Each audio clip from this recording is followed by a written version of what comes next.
Okay, we are live. All right. Woo-hoo. So thank you, Rachel, for joining us today. Are you excited to tell people about Colorworld? I'm excited to see what kind of crazy questions Brad will come up with. All right. Well, you'll be stuck with me until Brad gets back from the post office because he had to go over there to go drop off some merchandise to get mailed out.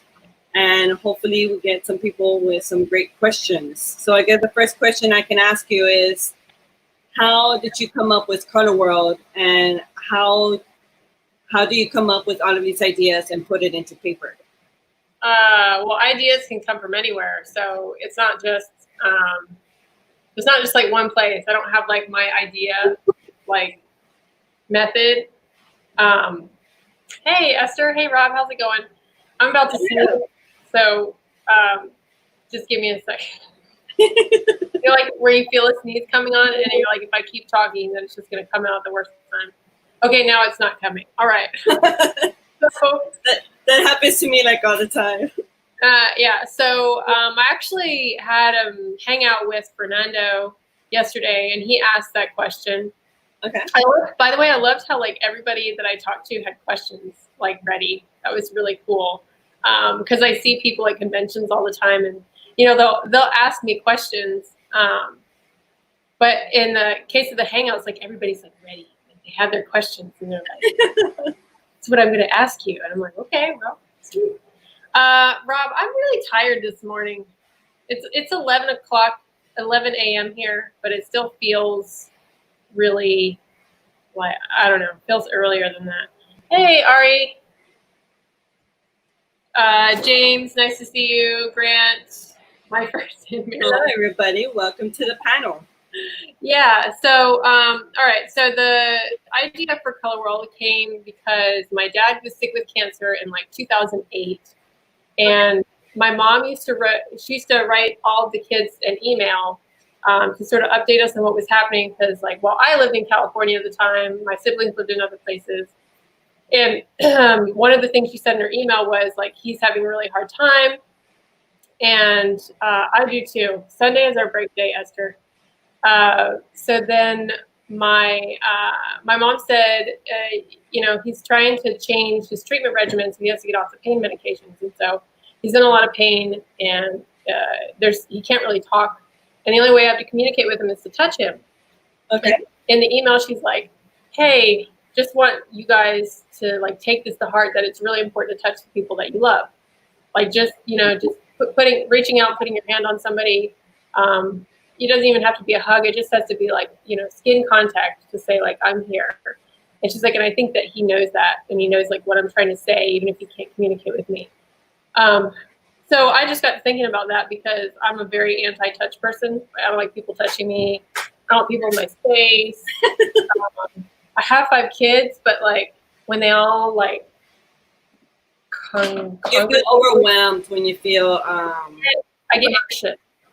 Yeah, I get an anxiety when they're all like around me. And usually anxiety comes from like I'm in a situation that I don't know how to act, or like I'm afraid of what people think of me. It's not that at all. It's just like whatever it is about having so many like life energies near me that I just like, I feel it in my chest, and it like makes me uncomfortable. So anyway, sort of like marinating on that for a few years, because I didn't actually start writing Colorworld until like 2010 or so. Okay. And so when I decided that I wanted to write a book, that idea came to mind of a girl who couldn't touch people, because I think one of the best ways to understand something is to be without it. So it's really hard to imagine why is touch so important when we just take it for granted. It's so easy to just reach over, touch somebody. But for me, the best way for me to explore that was through this character, Wendy, who couldn't touch people, and try to explore why it was important to her. So that is where at least Colorworld began. And then it became this whole other thing. Like I said in the panel yesterday, like I've written lots of books, but they all just keep getting sucked into Colorworld. So every idea that I've ever had that's outside the series ends up inside the series, because keep pulling it in and bringing it as part of my series. So yeah, that's where the idea came from. That is very interesting, and that's very creative, because when I started reading your books, I honestly did not think of that. I did not think of Wendy not being able to touch people was in relation to how you feel when people aren't around you and you feel anxious, like when you are crowded. So that's actually new to me. So that is very interesting information. Yeah, it's weird when you when I started to like explore that idea, I began to realize things about myself. Really, all through the series, like the idea of an empath, Wendy being an empath, is I began to like understand my childhood. I'm like, okay, now I get why in high school I was just like literally adverse to like any large social situation. Like one-on-one I was okay, but anytime there was a ton of people, I just had no idea what to do with myself. I always felt like overly self-conscious for like no reason at all. And so I just really began to like understand myself by writing about this character, Wendy. And I even began to recognize which of my kids I could sounds bad, which of my kids I could tolerate near me longer. So like all of my kids have a different kind of energy to them. My youngest of my first generation, I call them my first and my second generation because I have 4 kids that are like from 9 to 14, and then I have a baby, so he's like second generation. And so the baby of my first generation, Cachette, she's 9, like she can come near me. And you know, sort of like the goosebumpy feeling that you have when someone gives you a massage, or like, you know what I mean? Or someone just like brushes your arm and you get like goosebumps. Like I get that, and she doesn't even have to touch me. And so like she could just be like talking about coming to sit by me, and I already feel her like next to me. And so she's the one that I can actually tolerate being near me all the time, and I don't feel like that overwhelming like anxiety feeling. I think because I read like an article a while back about like how people have different kinds of energy, and so I think Cachette's one of those people. She's a battery, and so when you're near her, she's not a drain. She's actually giving energy, whereas all the rest of my kids are like more of like pulling energy. Yeah, it's just something that I've come to recognize as a result of reading the same. As a result of like just writing the book series, just like being able to recognize those things about my kids. So. You feeling that with Cachette, do you feel it has anything to do with the kind of personality she has? Like whether she has a similar personality to you? She does not have a similar personality to me. I think you could attest to that, Alicia. Yes. It's so, she's like your quintessential girly girl, and she's very dramatic, and she likes acting and performing and like being very goofy, and she has this crazy imagination. Like if any of you are there on the chat ever see us at conventions and you see Cachette with us, you should be like, hey Cachette, I hear you're a great storyteller, tell me a story. And you will get the craziest off the cuff story that you've ever heard. Like it's bizarre. Like it's like hilarious. She'll throw in these things that happen, and then there's always a girl. Story.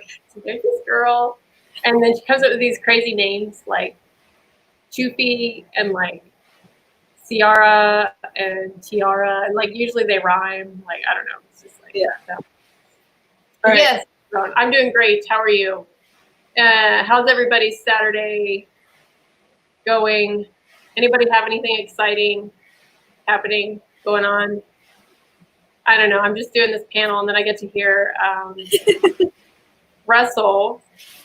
I feel like the panels went really well yesterday. They started off a little like, because I only know Lance. I don't know if you guys know that. I only knew Lance. I had never met Russell before.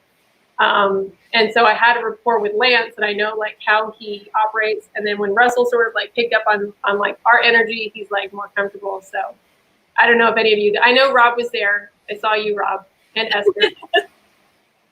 We love Rob here at Colorworld. Rob is amazing. Yes, I'm looking forward to when there's no more pandemic and Rob can come see it at a convention again.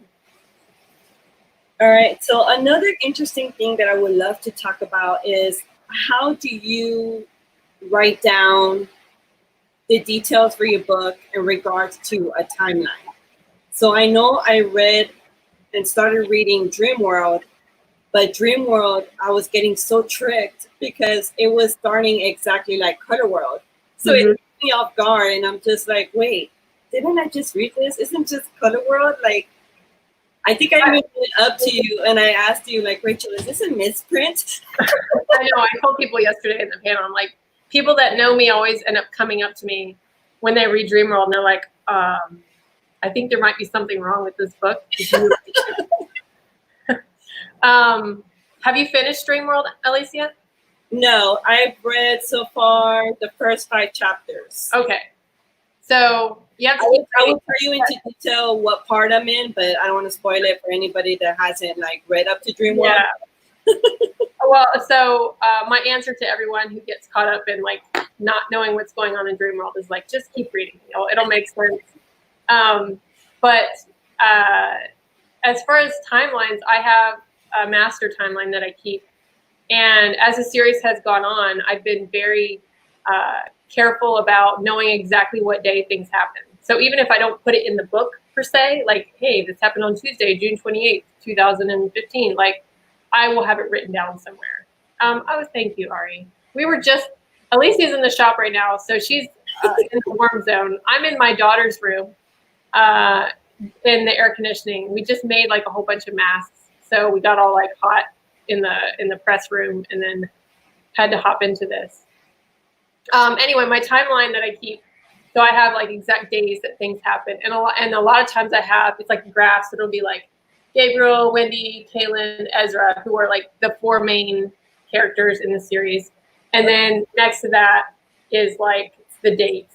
And so what each character is doing on that particular day, or nothing there if I haven't determined what they're doing on that day. For example, if you have read Shadow World, you know that Kaylin disappears and you don't really know what she's doing in that like empty timeline. Don't worry, Rob, this isn't a spoiler really. This is just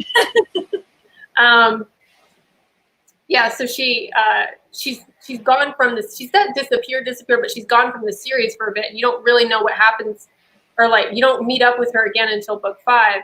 And so there's lots of like empty space in there as to what Kaylin was doing on the same day that Wendy was doing this or Gabe was doing this, which leaves room for me later to do sort of a spin-off novel for Kaylin. That's actually what Brad's been trying to convince Sam to do, is to write Kaylin's story during the missing timeline. Sam is like, ooh, I don't know. And because we all love Kaylin. After Brittany started voicing her, I actually enjoyed hearing Brittany play that character because she sounds so natural and so unique as that character. So I think all of us agree that if we get like a little book concentrating on that timeline of hers, I'm pretty sure everybody's gonna like enjoy that. Yeah, Brittany did such a fabulous job with Kaylin. I definitely liked Kaylin more. I mean, I knew everybody liked Kaylin. I didn't really understand why people liked Kaylin. And then when Brittany voiced her, I was like, okay, yeah, I get, like, I don't know. I just never really had a fine grasp of who Kaylin was in my mind when, it's like a switcheroo. Alicia was doing a great job, by the way. No, absolutely. And it was literally the perfect segue. So Alicia mentioned that Brittany Karbowski voices Kaylin in the book series. This panel is titled, How on Earth Did You Get These People to Be the Voice of the Colorworld series? Like, how did that idea come to pass? Okay. Well, so Cherami, before we knew who she was, came up to that's wrong one, there you go.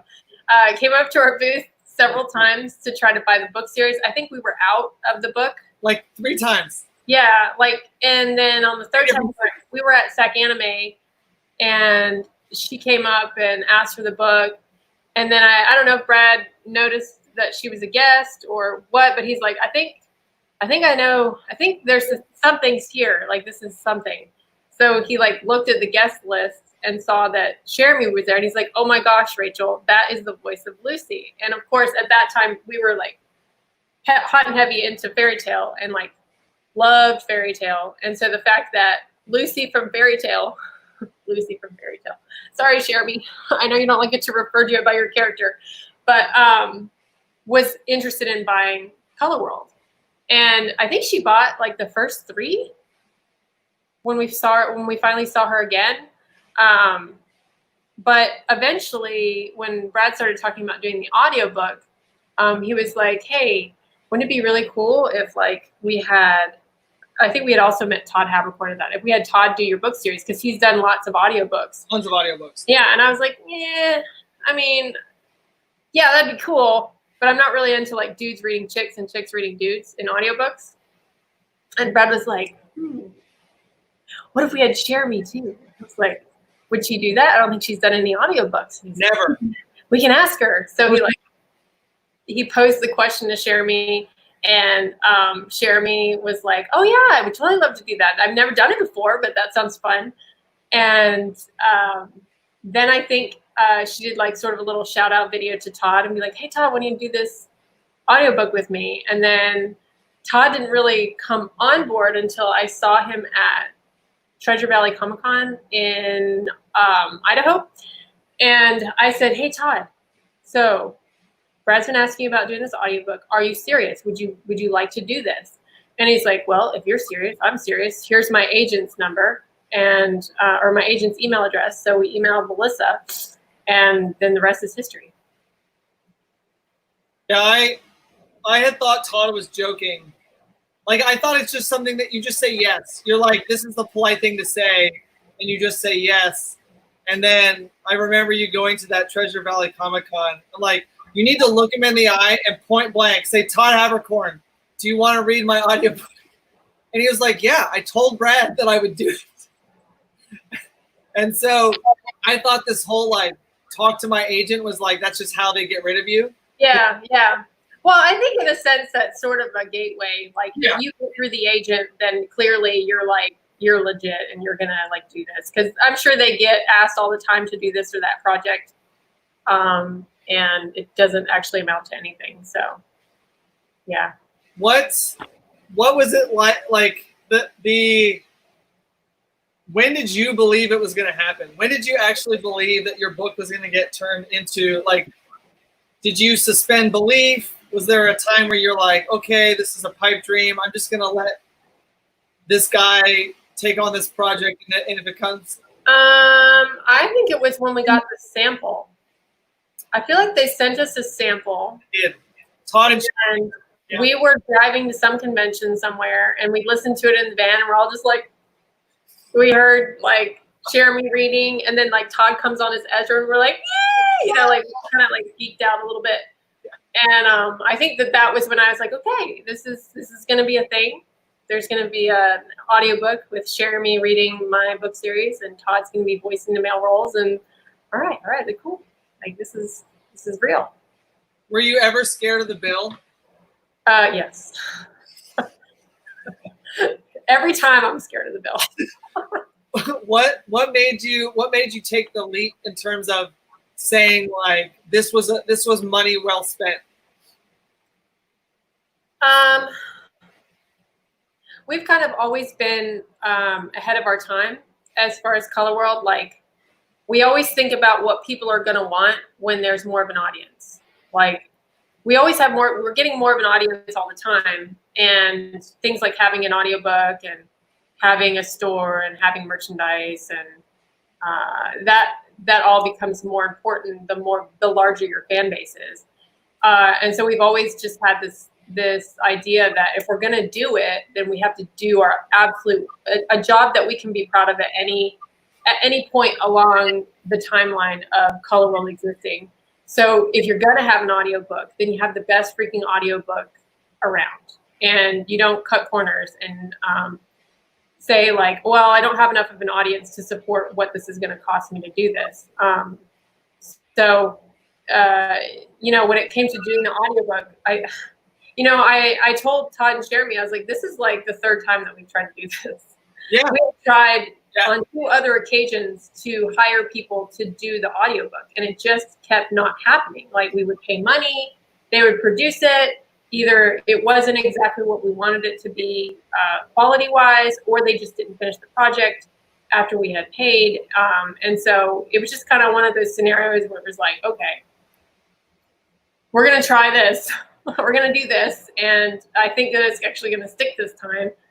And it did. You know, the actors are artists are actor, like, there's still some difficulty in trying to get work done that you're paying for someone who's an artist, and an actor is an artist just like a visual artist. So yeah, I you know, we just really wanted, we wanted to do it right the first time, and we didn't want to go back in like 10 years when Colorworld's a movie and be like, man, I wish we would have spent a little bit more on that audiobook, you know.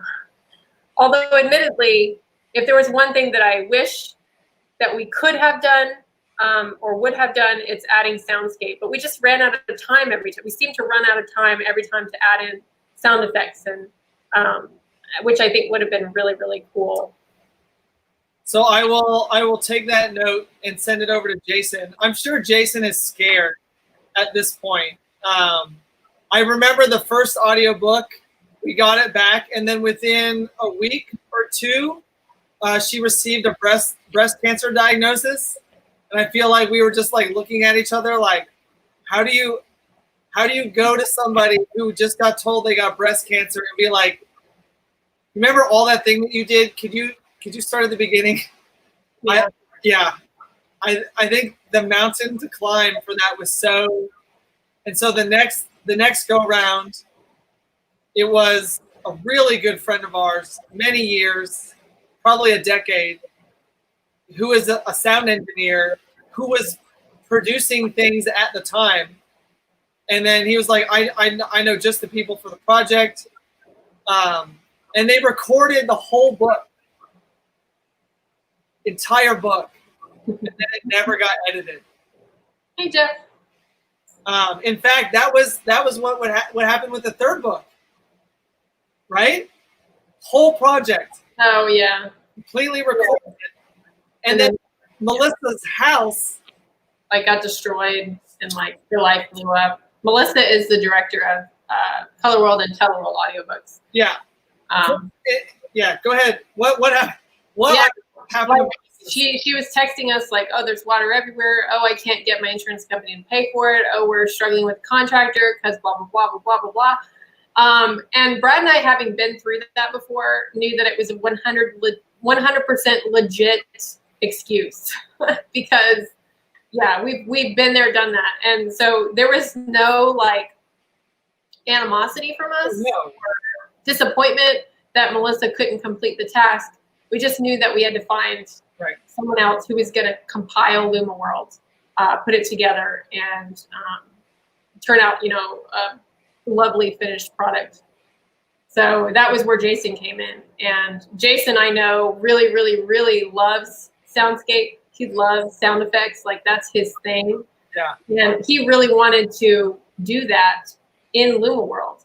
But it was his first audiobook editing ever, and completely discounted how long it was going to take to do it. And then the fact that there are pickups, which I think most engineers don't like. They just get all of the files done. They don't really think about like, okay, somebody read this line wrong. It's going to have to be re-recorded. Now we have to schedule the actor. We have to schedule them at this studio on this day, but then we have to make it work financially with the other actors so they can do their pickups on the same day. And it's not like paying all these studio fees. So he just didn't realize like how long it was going to take to do the pickups, put them into the audiobook. So by the time, you know, he finished his part, there really wasn't any time to add in those sound effects that I'm just like, maybe like book 5, because that's my favorite book. So I feel like, of course, book 5 is going to like be such a monster because it's so huge. Are we at 20 something hours? For those of you, I don't know. That have, I don't know, because I don't have the Audible file. I just listen to the individual chapters that I have.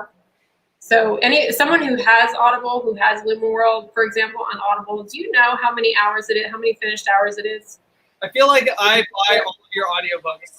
So I'm gonna look in my library and see. No, you buy my Kindle books. I do that as well. Because Brad doesn't know how to open a Kindle file on his phone.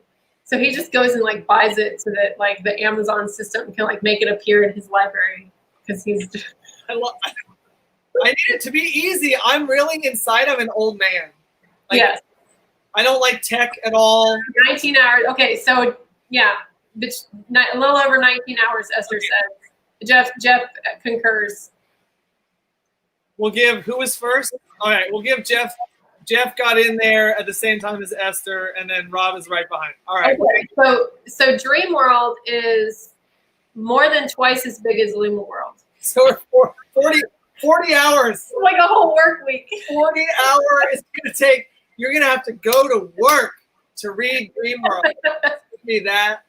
I'm excited. Oh, my goodness. Yeah. Why is it so dark in here? What's happening? That's a good question.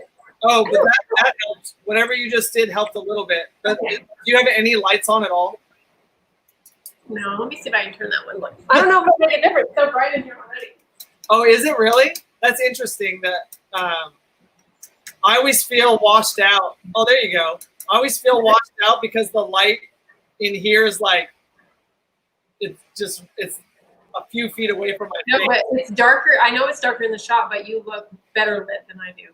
Yeah, Ari, 40 hours. Have you ever heard of such a thing? I'm sure it exists. I'm not the first giant book. yeah, there has to be. Fiction loves to be 400,000 words. Did you ever consider reading the audiobook yourself?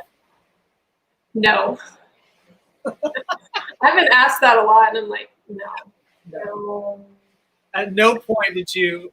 So were you? I don't think I don't have the voice fortitude. Just doing conventions, for example. Oh.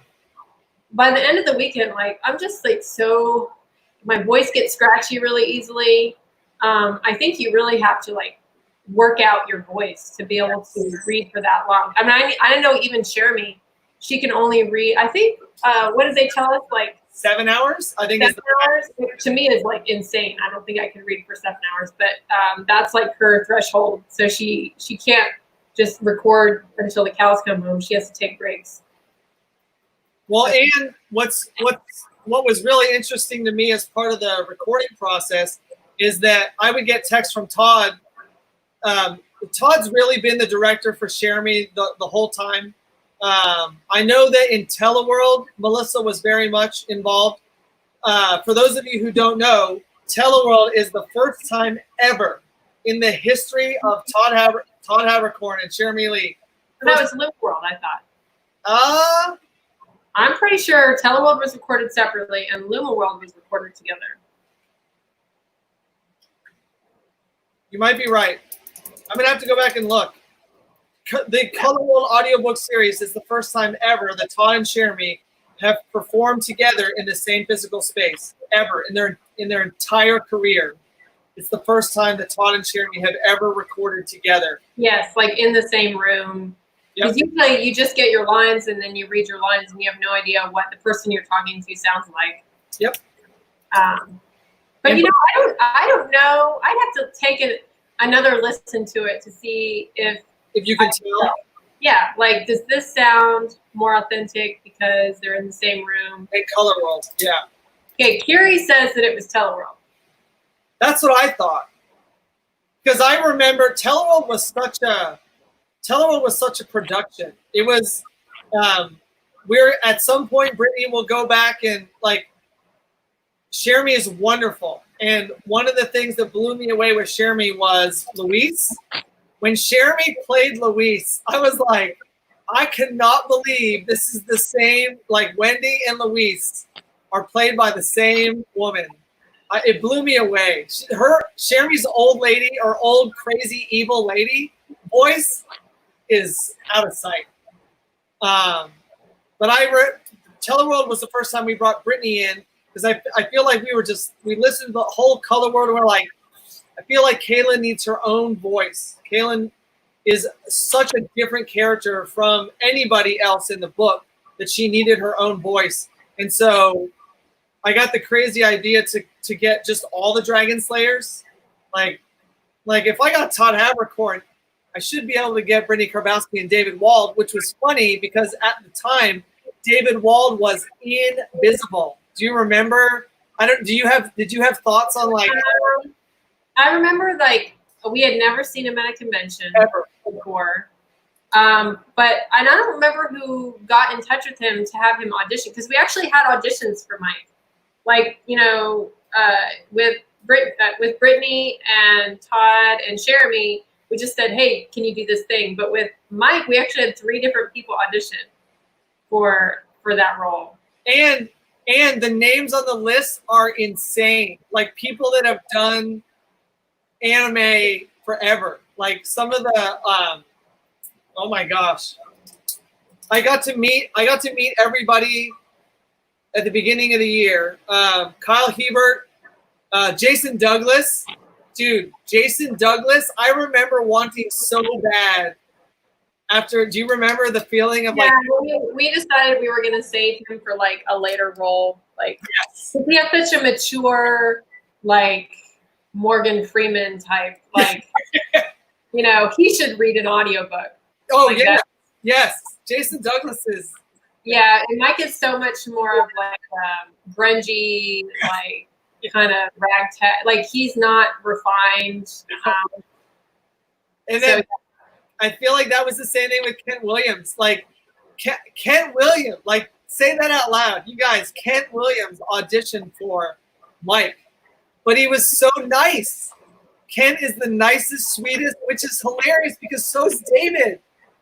But David is. You couldn't hear that. I mean, I had no idea who who David was as a person when I heard the audition for Mike, and like the audition for Mike is so different. But I think it's, and I wish that, I don't know if you can pull this up, but or if we even still have it. But when we got all the recording for David, he literally goes through 3 takes. Like the first take is like, nice, David. And then the second take is like, okay, you want me to give you more. And then the third take is like, me God. Like, and it takes 3 takes, like every single time. It's always the 3rd take. And that was so fun. I remember listening to his recording and he's like, okay, this one while breathing. like I said all those lines without breathing. I should probably breathe. And so he'll repeat the lines.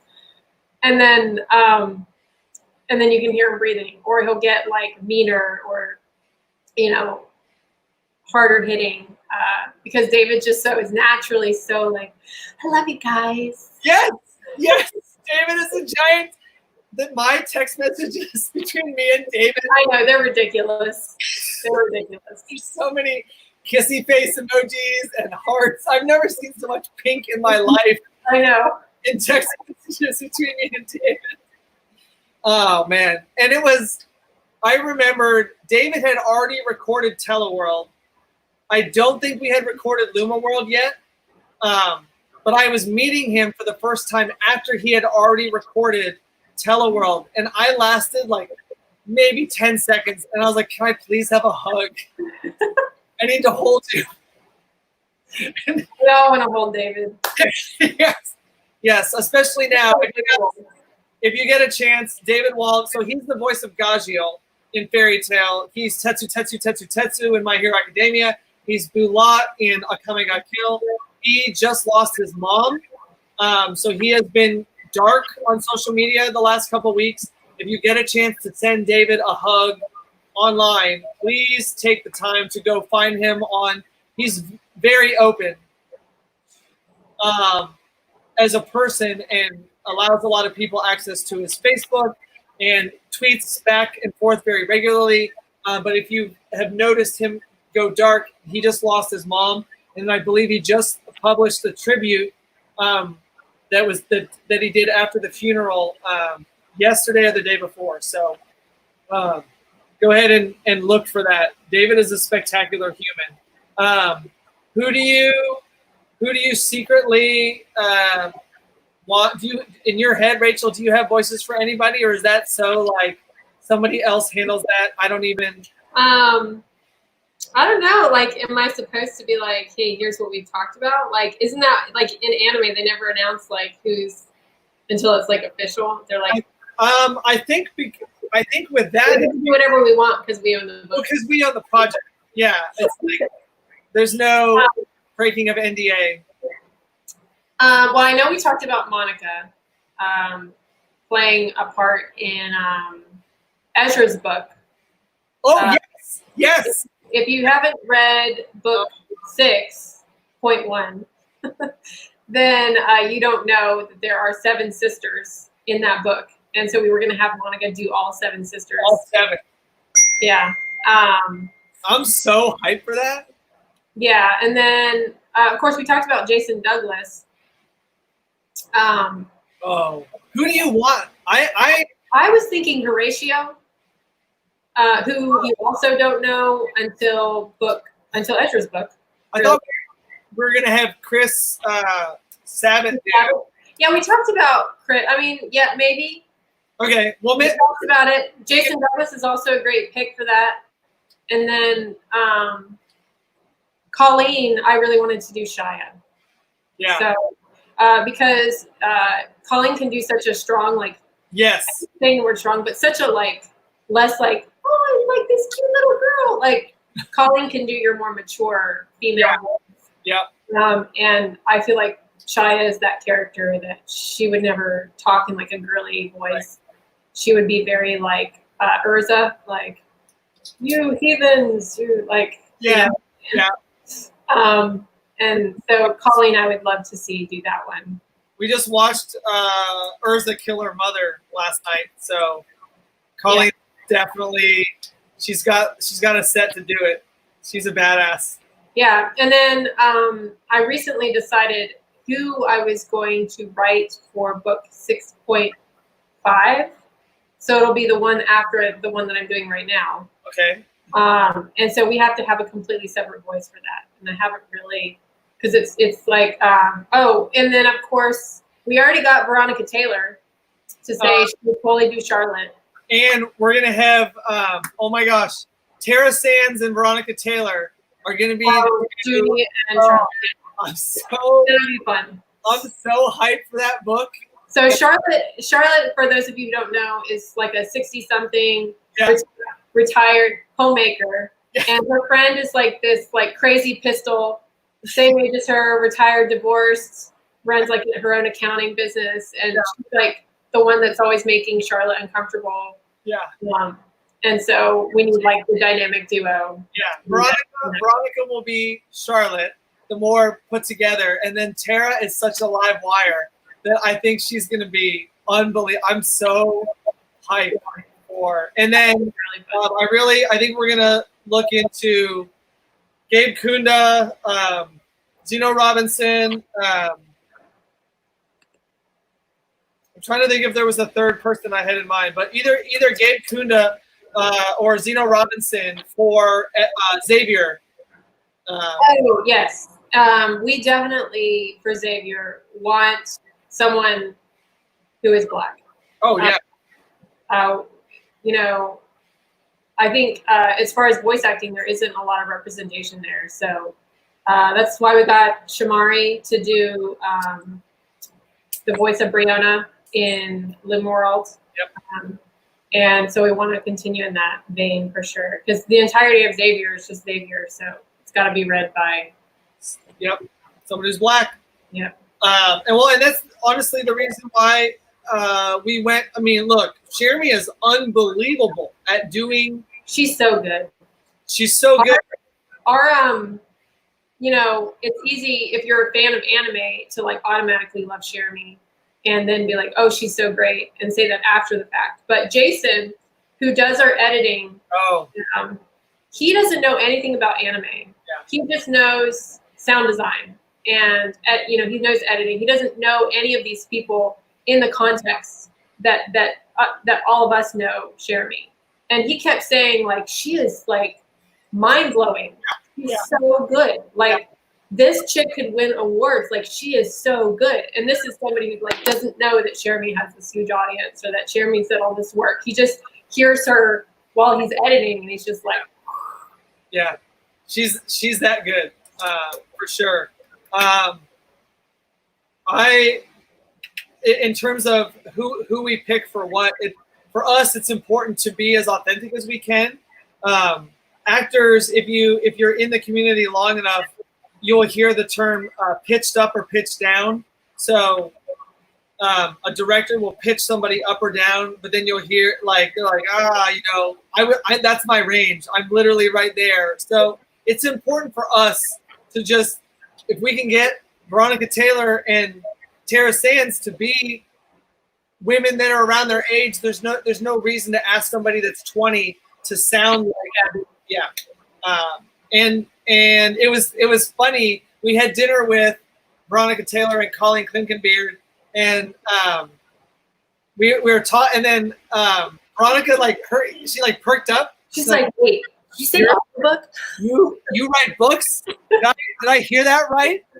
And so she slides Rachel the card, don't worry, girl, we would absolutely love to have you too. It was just a matter of, having somebody in the series that made a ton of sense for Veronica. And Veronica's done a ton of work. Yeah, she has actually done a lot of audiobooks. I don't know if people know that, but yeah. I'm really just thinking about Charlotte. Really, not that I don't love 1 through 5, but there's so many things we're going to be able to do with 6.1 and 6.2 and 6.3. It's having Monica be all 7 sisters. I'm so people are going to lose their mind, you guys. People will lose their mind. And Ezra is going to be primarily Todd Habercorn, Monica Rial, and then whoever we get to play Horatio. And then who do you have for who's the security guard that Ezra is always giving such a hard time? Yeah, Ricky Ricardo. So that's what he calls him anyway. Right, yeah, he calls him. I don't know. Did we discuss that? Am I missing your cue here? I don't remember. I just thought he's such an epic character. I feel like Kyle probably gets a rat from being Denki Kaminari, but I get this that Ezra talks about I don't know. Ricky Ricardo, or it's not really his name. Oh, Ezra is so freaking funny. You guys, you're gonna have Todd Habercorn as Ezra For the entire book. It's gonna be so magical. I cannot wait. But I don't know. We'll have to think on that. For those of you that are, I hadn't really considered Ricardo to be an important character to give his own voice to. I just think Kyle, and then oh my gosh, which Kyle? Why is Kyle's? All I can think of is Kyle Hurt, but that's the wrong Kyle because I was talking about him earlier. Oh my gosh, somebody help me out. Kyle Phillips. I feel I think he would appreciate a bit part, even if it's not huge. I think it would be fun. It would be worth throwing him his minimum or whatever it is, just to I just think he'd have fun with it, and he's used to playing that. I'm pretty sure Kyle was the announcer in Fairy Tale for the Grand Magic Games. Mm. So I think he's just used to that, a little goofy, not really serious. We have time. It's not we still have to do Shadow World, and then Dream World is a whole work week just to listen. Yes, anybody who has read the series up to where it's published, feel free to give us your opinions of who you think would fit particular. Drop us your recommendations, and no, just like other. So there's proper voice actor protocol. You don't tag people in a public space. It's just not the thing to do. Directors will say that on Twitter. If you you read Clifford or Colleen or Brittany Lauda, or they'll tell you don't pitch somebody on Twitter to be somebody. So you guys have the moderator email. VIP group. Yes, the VIP group. You have the Colorworld Books page itself. that's the place to like give us your opinion as to who you think would be great for a character in something. And then, I lost my question that I had for you. Yes, Jeff. She has to. They're all like very different. If you read that book, like each sister is very different. Yeah. So they're not like identical, what is it, septuplets? No, they're not, like they're different ages. It's just Horatio happened to have had 7 daughters because he's just so virile.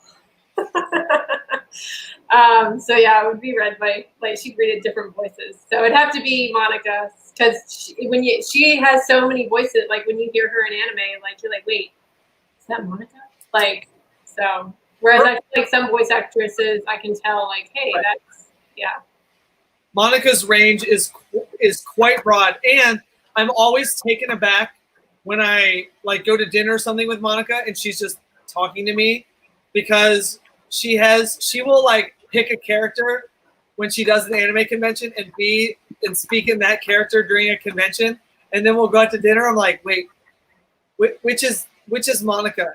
This is Monica? And that was like, it's always a little trippy to me. I have to remind myself when we go out that Monica sounds different than convention Monica, who has picked some. I feel like Mira Jane gets picked a lot. Suyu. So she is a ton of fun, and I think Monica is Latino, and Horatio, all of his 7 daughters would be, and so if there's Horatio's not, he's not Latino. He's not. What No. is Horatio? Just like some, he's probably Scottish because he wears a kilt, but it's probably got some Scottish in him. Is he like Horatio? Like He wears a kilt. I know, but I'm my favorite series that you always make fun of me for liking, where they like, CSI Miami? yes. I don't think Horatio Kane would wear a kilt though. No, but Horatio Kane is He like, does have red hair though, so he could be Scottish. he's a ginger for sure. So Horatio, I guess there's 2 types of Horatios then. There's like the ginger Horatio, and then there's the like big burly giant beard. Could probably be in like a historical romance novel. but he's still a ginger. He's a white dude. He's not a ginger though. I thought you said he had red hair. I've never said that Horatio had. Oh. I don't know. You're just mixing him up with Horatio Kane. You like read Horatio and like you saw Horatio Kane. I saw my head as CSI Miami. Now he could have some Latino in him, but in my head because his last name's Vega. Okay, so I was right in thinking along those lines. Yeah, I mean, yes, but he could just as easily have a last name of Vega and still look super white. So What is when I'm writing him, he's not Latino. well? So what do you know what Esteban Vega's heritage is? Because his last name is Vega. Do you know what? He's probably. I think he has some Latino, some small amounts of Latino in him. Horatio's got it. So that's like, do you write colorless people? At what point do you decide? Sometimes, but lately I try really hard to be inclusive, and so I will purposely write somebody a particular race. Whereas when I started out the series, I didn't like think so hard about like what color people were. Okay. But I wanted it to be really clear if someone was Black, or really clear if someone was Latino. And now I write all kinds. Like Soraya is, she is Lebanese Jew. So, and then Moshaya is Indonesian. Like, so, like there's, I purposely try to have people of different descents in my books, and like purposely state like this person is this race, or at least imply it through whatever they're talking about. So What brought that shift? oh, sorry, Mashaya's Cambodian. I totally got that wrong. She's not Indonesian. She's Cambodian. Yeah. What brought that change about from like colorless people to more like? I probably just became more aware of the fact that there isn't a lot of representation in books and media, and I didn't want to be another person that was just writing a bunch of white characters. That's literally the reason. Like, I wanted to not be part of the problem, so I purposely wrote in other nationalities. I would imagine that you just start by writing what you know, and then as you're... Yeah, you do. I mean, you know, and this is one of the things, you know, we can kind of segue here into like the idea of white privilege, but white privilege by nature allows us to not think about what race we are.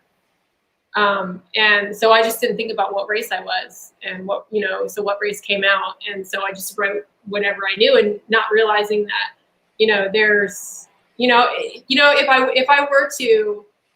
I could go back and start the series over, I would probably make Wendy not white. Really? What color would you make Wendy? Well, I'd have to go with something I'm at least somewhat familiar with. Okay. So she probably either would have been mulatto or Latino. Okay. Because I don't think that I would feel comfortable writing from a first-person perspective from any other. Right. Yeah.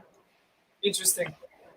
And you and Alicia probably already talked about how much Wendy is or isn't like you. No, we didn't. How much of yourself do you drift in and out of Wendy? Are there times in your real life where you're like, oh, this is how? What's your relationship with Wendy? So there's a lot of me in all of my characters. I, at times, relate to Gabriel like a lot more than any other character. A lot of his mannerisms and the things that he's interested in are things that I'm actually interested in. Like, he likes to talk about philosophy, and he likes to understand the world, and he's an atheist, and I'm not necessarily an atheist, but I really like resonate with the reason that people are atheists, and so I resonate with the reason that Gabriel is atheist, and I also, just in some of his mannerisms, are very much like me, but then at the same time, some of Wendy's like tendency to just like overthink.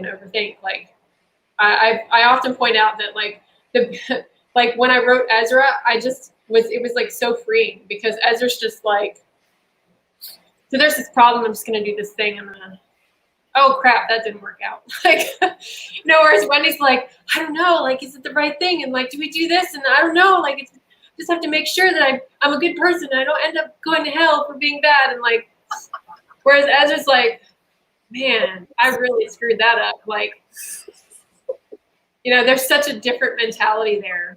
And I'm become more like Ezra over the years. Okay, less like Wendy. And then, but then Wendy matures as well, and she becomes a little more like Ezra, and she becomes less stuck in her own head and more confident, and less like, if I screw up, then everybody's screwed mentality that, you know, heroines seem to have quite frequently. What has, in your own personal development, what has allowed you to like become more like Ezra, and what has allowed Wendy to become like, how do you do that? Is it a reflection of you, where you're at as a person? Like, how does Wendy grow? I don't think there's no chicken in the egg. Okay. That's what you're getting at. It's just all happening at the same time. Everything, you know, I'm affected by my writing. My writing is affected by me. Okay.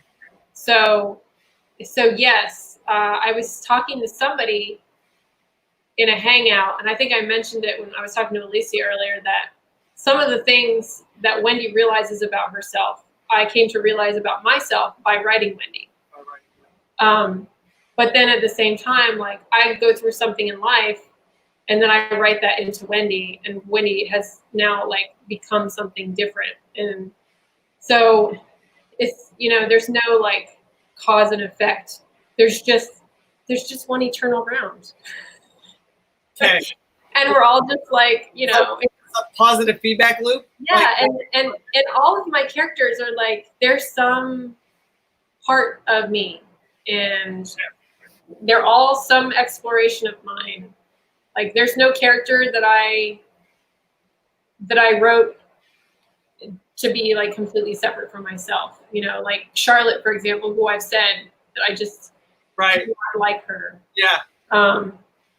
I wrote her as a way to understand my family and their mentality and how they went about their life. And, you know, I think that struggle with her was like my struggle with them. Okay. So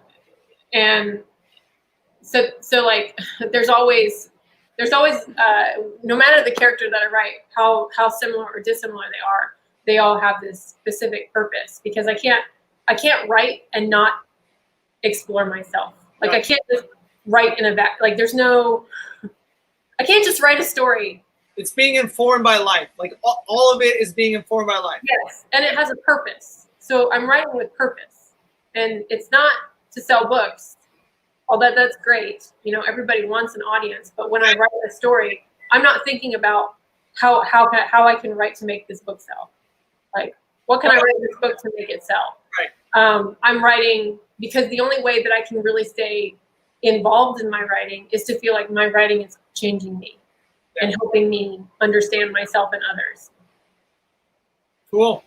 All right. So I have a lot of back-to-back panels today. So if you were to give somebody, because I see this a lot in being in the community, that people really want to work with some of their favorite voice actors. What are two things that you would tell somebody that wants to do that? Like what are some really important things that you now know that you didn't when you started this, on how do you get a voice actor to work on your project? What would you say? What's your advice? Well, I think from really the beginning, we tried to, like, when we interacted with these people at conventions, it was more like, hey, I know you do this thing. I really like this thing that you do. And I getting to know them as people as opposed to I'm a fan of you. I don't think we ever got autographs from any of them. It was trying to be like, hey, we're both professionals, and here's this thing that I have.